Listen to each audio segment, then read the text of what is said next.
सारी बीजेपी के नहीं कह रहे हैं मीडिया के सामने आके ये लोग इन्वॉल्व हैं, घर तोड़ दो। फिर वो जो तलवार लेकर नाच रहे थे, वो जो मस्जिद में जाकर झंडा लगा दिए, आपको अगर घर तोड़ जो गैर कानूनी आप तोड़ रहे हैं उनका गुनाह क्या होगा? फिर आप 7 साल से सो रहे थे क्या?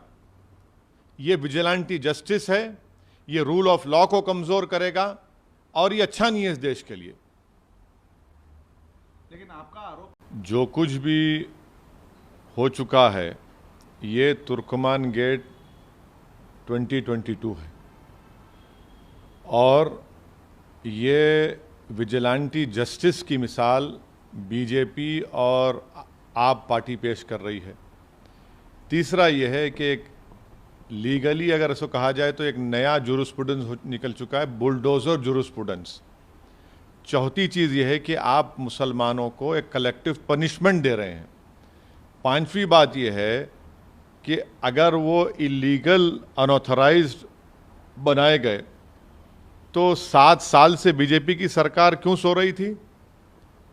आठवीं बात यह है कि आपको कोई अख्तियार नहीं है, आपने एक कम्युनिटी को टारगेट करके उनकी दुकानों को और उनके घर को आपने नुकसान पहुंचाया। तो आप कौन होते भैया कोर्ट फैसला करने वाले कि कोई क्रिमिनल है या कोई कोर्ट तय करेगा? तो आप एक कलेक्टिव पनिशमेंट दे रहे हैं और आप क्रूरल्टी का मुजाहरा कर रहे हैं। और मैं याद दिलाना चाह रहा हूं बीजेपी को और आम आदमी पार्टी को कि कांग्रेस ने भी तुर्कमान गेट किया था। आज कांग्रेस देश में कहीं नज़र नहीं आती।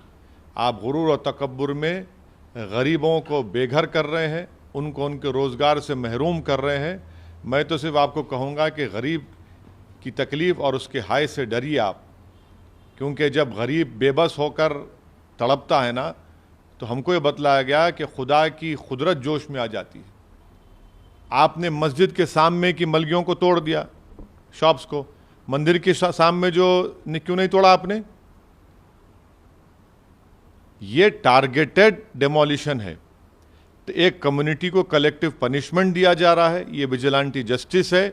मैं इसको कंडेम करता हूं और मैं शुक्रगुजार हूं कि सुप्रीम कोर्ट ने इसका नोटिस लिया और इमीडिएटली स्टे दिया। और हद तो ये है कि जब सारी दुनिया को पता चल गया कि सुप्रीम कोर्ट ने स्टे दिया है, स्टेटस को दिया है, उसके बावजूद भी नहीं रुकते तो सुप्रीम कोर्ट के रजिस्ट्रार को फ़ोन करना पड़ता है।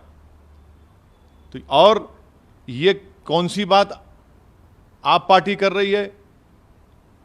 उनके लोग कह रहे हैं कि वहां पर बांग्लादेशी और रोहिंग्या हैं।